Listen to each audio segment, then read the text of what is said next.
मदीने की गलियों में एक आदमी रहता था।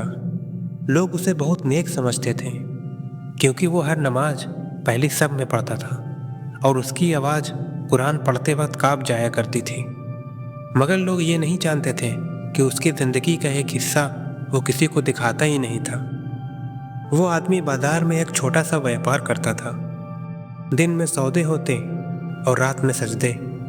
एक दिन उसके पास एक गरीब आदमी आया, हाथ में कुछ सिक्के थे।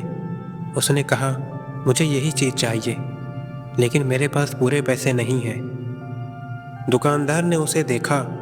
वो जानता था कि ये माल थोड़ा खराब है, लेकिन ऊपर से अच्छा दिखता है। दुकानदार के दिल में एक पल के लिए ख्याल आया कि अल्लाह सब देख रहा है, मगर ये आदमी तो मजबूर है। उसने वही माल उसे थमा दिया और पैसे ले लिए। गरीब आदमी शुक्रिया कहकर चला गया।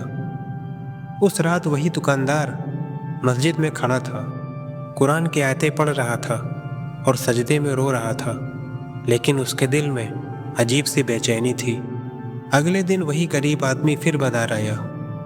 माल उसके हाथ में था और उसकी हालत पहले से भी ज़्यादा टूटी हुई थी।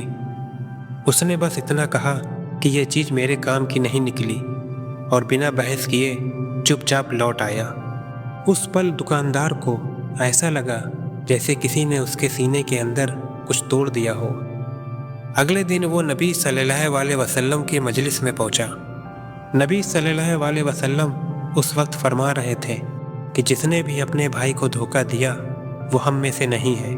ये सुनते ही उस आदमी का बदन कांप गया, क्योंकि किसी ने उसका नाम नहीं लिया था, लेकिन बात सीधे उसके दिल पर लगी थी। अचानक से वो उठा, सीधा बाजार गया और उसी गरीब आदमी को ढूंढा और उसके हाथ में पैसे रख दिए। फिर कहा कि आज समझ आया कि मेरा सौदा माल से नहीं, मेरी आखिरत से हो रहा था।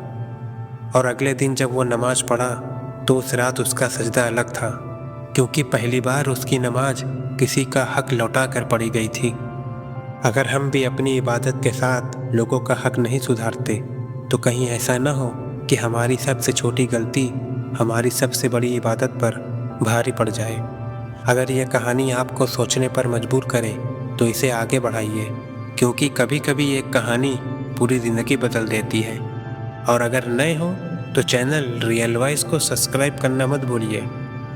तो मिलते हैं किसी दूसरे वीडियो में, तब तक याद रखिए रियल वॉइस।